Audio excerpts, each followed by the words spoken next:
नमस्ते र म आशा गर्छु तपाईँ सबैजना आरामै हुनुहुन्छ। आजको यो भिडियोमा हामी फन्ट्सको बारेमा केही कुरा गर्नेछौँ, खास गरी देवनागरी फन्ट्सको बारेमा जुन हामी नेपाली टाइपिङ गर्नको लागि प्रयोग गर्छौँ। अब यी फन्ट्सहरूलाई हामीले उपयोगिताको हिसाबले हामी दुई समूहमा बाँट्न सक्छौँ। एउटालाई युनिकोड फन्ट्स भनिन्छ र अर्कोलाई हामी नन युनिकोड फन्ट्स भनिन्छ। र युनिकोड फन्ट्स भनेको इन्टरनेटमा एकदमै उपयोगी हुन्छ। जस्तै तपाईँले इमेल गर्न पर्यो कसैलाई, तपाईँले युनिकोड फन्ट्सबाट इमेल गर्नुभयो भने तपाईँको मेसेज चाहिँ क्लियर हुन्छ। तपाईँले जे लेख्नु भएको त्यो हेर्ने मान्छेलाई पनि त्यही मेसेज पुग्ने गर्छ र यहाँसम्म कि उसले आफ्नै भाषामा ट्रान्सलेट गरेर पनि तपाईँले जे लेख्नु भएको त्यो पढ्न सक्छ र तपाईँले जुन हिसाबले लेख्नु भएको तपाईँको मेसेज चाहिँ एकदम क्लियर हुन्छ। र यो अर्को जुन दोस्रो अप्सन छ यो नन युनिकोड फन्ट्सहरू, यो चाहिँ जब तपाईँले मात्र आफ्नो उपयोगको लागि मात्रै तपाईँले केही डकुमेन्टहरू बनाउनुहुन्छ त्यसको लागि मात्रै एकदम ठिक हुन्छ। यो हेर्दाखेरि अलिकति राम्रा हुन्छन्। त्यो बाहेक चाहिँ इन्टरनेटमा चाहिँ यसको धेरै उपयोग छैन। किनकि यसले ट्रान्सलेसन गर्नमा एकदमै अप्ठ्यारो हुन्छ र तपाईँले जे लेख्नु भएको छ त्यो राम्रोसित तपाईँको मेसेज चाहिँ क्लियर हुँदैन। यो थियो हाम्रो फन्ट्सको बारेमा। र साथसाथै हामीलाई माइक्रोसफ्ट वर्डले अथवा विन्डोजले चाहिँ केही युनिकोड फन्ट्सहरू हामीलाई दिइरहेको छ देवनागरीमा। जस्तै कि मङ्गल भयो, अपराजिता भयो, कोकिला भयो, यस्ता केही फन्ट्सहरू छन् जसको सहयोगले चाहिँ हामीले नेपाली टाइपिङ गर्न सकिन्छ। र यदि तपाईँले नेपाली टाइपिङ सिक्नु भएको छैन र सिक्न चाहनुहुन्छ भने तपाईँसित तीनटा विकल्पहरू छन्। पहिलो विकल्प हो तपाईँले आफ्नो कम्प्युटरमा एउटा फन्ट डाउनलोड गर्नुपर्ने हुन्छ। एउटा देवनागरी फन्ट जस्तै कि प्रीति, कान्तिपुर, विशाल यस्ता कुनै फन्ट तपाईँले डाउनलोड गर्नुपर्ने हुन्छ। डाउनलोड गरिसकेपछि त्यो फन्ट इन्स्टल गर्नुपर्ने हुन्छ। इन्स्टल गरिसकेपछि चाहिँ त्यो फन्ट चाहिँ यहाँ तपाईँको फन्टमा देखाउने गर्छ। ओके, अब त्यसपछि त्यो फन्ट रोज्ने, फर इक्जाम्पल यो कान्तिपुर फन्ट रहेछ, मैले यसलाई रोजेँ। त्यो रोजिसकेपछि अब तपाईँले टाइपिङ गर्नुपर्ने हुन्छ। यति गर्नुभन्दा पहिला तपाईँले टाइपिङ सिक्नको लागि चाहिँ तपाईँ टाइपिङ गुरु जस्तो एप्लिकेसनमा गएर तपाईँ टाइपिङ सिक्न सक्नुहुन्छ। र जब तपाईँले यहाँ टाइपिङ गरेर सिकिसक्नुभयो, यहाँ टाइपिङ गर्न तपाईँले आयो भने तपाईँ फेरि के गर्नुहुन्छ, तपाईँ माइक्रोसफ्ट वर्डमा फर्किनुहुन्छ। यस्तै तपाईँले कान्तिपुर फन्ट रोज्नुहुन्छ। कान्तिपुर फन्ट रोजेपछि तपाईँ आफ्नो कर्सर यहाँ लिएर आउनुहुन्छ अनि तपाईँ टाइपिङ गर्न थाल्नुहुन्छ। र टाइपिङ गर्न थाल्दाखेरि चाहिँ तपाईँ इङ्ग्लिस किबोर्डमा टाइपिङ गर्नुहुन्छ। मैले तपाईँलाई किबोर्ड खोलेर देखाइदिन्छु। अब तपाईँले टाइपिङ गर्दाखेरि यहाँ चाहिँ यस्तो किबोर्ड हुन्छ। तपाईँको अगाडि कुनै नेपाली अक्षर भएको किबोर्ड हुँदैन, तपाईँसित इङ्ग्लिस किबोर्ड हुन्छ। र अब तपाईँलाई याद हुनुपर्छ कि कुन अक्षर मुनि चाहिँ कुन चाहिँ नेपाली अक्षर छ भन्ने तपाईँलाई थाहा हुनुपर्ने हुन्छ। जस्तै अब मैले यहाँ टाइप गर्छु है त, यस्तो नाम टाइप गरेँ होइन, अब काम भन्ने टाइप गरेँ, यस्तो तपाईँले यहाँ टाइप गर्न सक्नुहुन्छ। यो पहिलो तरिका हो। र दोस्रो अप्सन हो तपाईँले रोमनाइज्ड किबोर्ड डाउनलोड गर्न सक्नुहुन्छ इन्टरनेटबाट नेपाली टाइपिङको लागि। र त्यो इन्स्टल गरिसकेपछि चाहिँ तपाईँले नेपाली टाइपिङ गर्न सक्नुहुन्छ। जस्तै मैले यहाँ अनि मेरो इङ्ग्लिस किबोर्ड छ, मैले यहाँ नेपाली रोमन किबोर्ड डाउनलोड गरिसकेको छु। र अब तपाईँलाई म देखाउँछु है त, अनस्क्रिन किबोर्ड रोमनाइज किबोर्डमा चाहिँ तपाईँले यहाँ नेपाली अक्षरहरू देख्न सक्नुहुन्छ। यो चाहिँ एउटा राम्रो पक्ष भयो रोमनाइज्ड किबोर्डमा चाहिँ। अब टाइपिङ गर्नको लागि चाहिँ कस्तो हुन्छ भने यो किबोर्डमा चाहिँ तपाईँले रोमनमा लेख्नुपर्ने हुन्छ।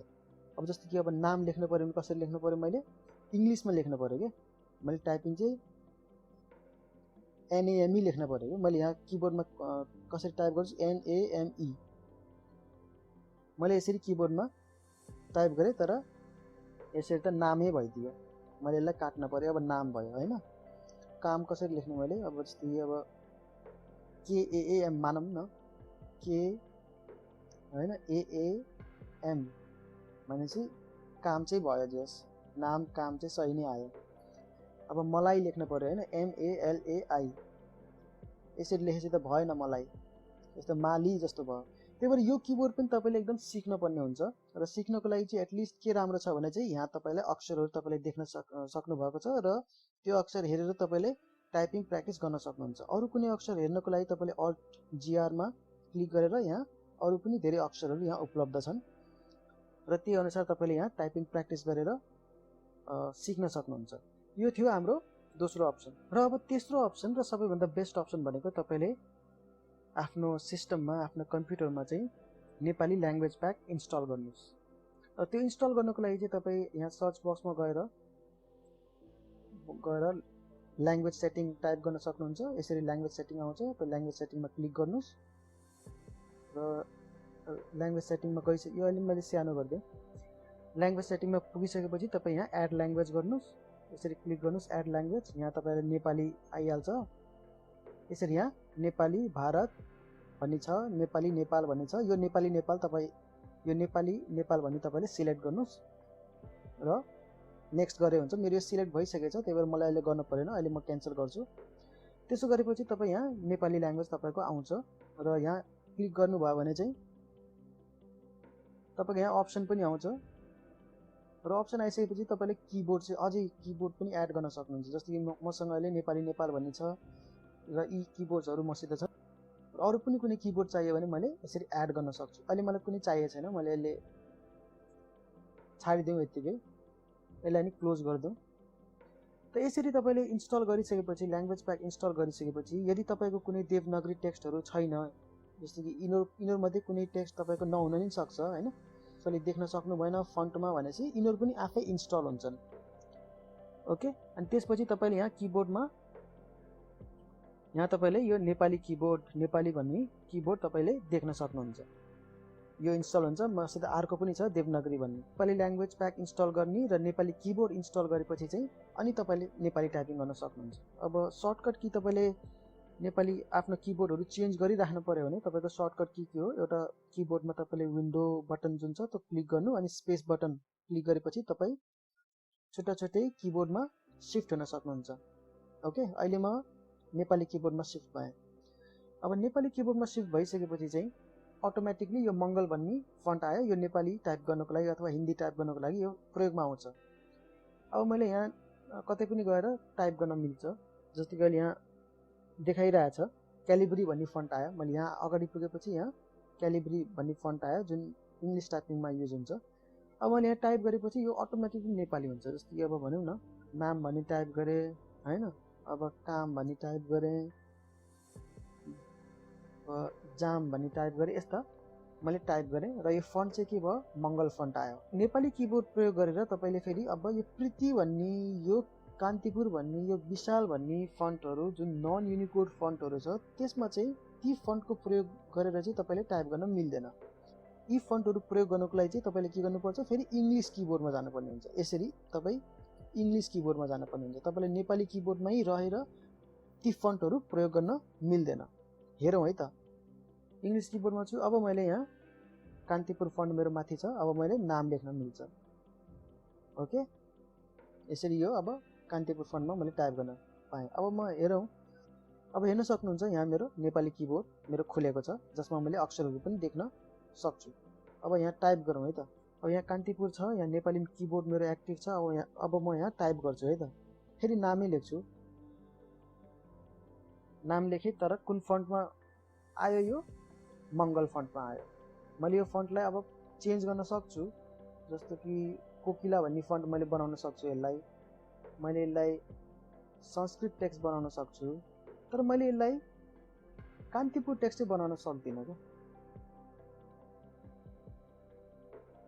मैले यसलाई कान्तिपुर टेक्स्ट बनाउन सक्दिनँ। मैले यसलाई प्रीति टेक्स्ट पनि बनाउन सक्दिनँ। अब यो के हो, प्रीति भन्ने होइन, मैले यो प्रीति टेक्स्ट पनि बनाउन सकिनँ, यो संस्कृत टेक्स्ट नै रहिरह्यो। अब कुरा आयो कुन चाहिँ किबोर्डमा चाहिँ टाइपिङ गर्दा एकदम ठिक हुन्छ, राम्रो हुन्छ भन्ने कुरा आयो।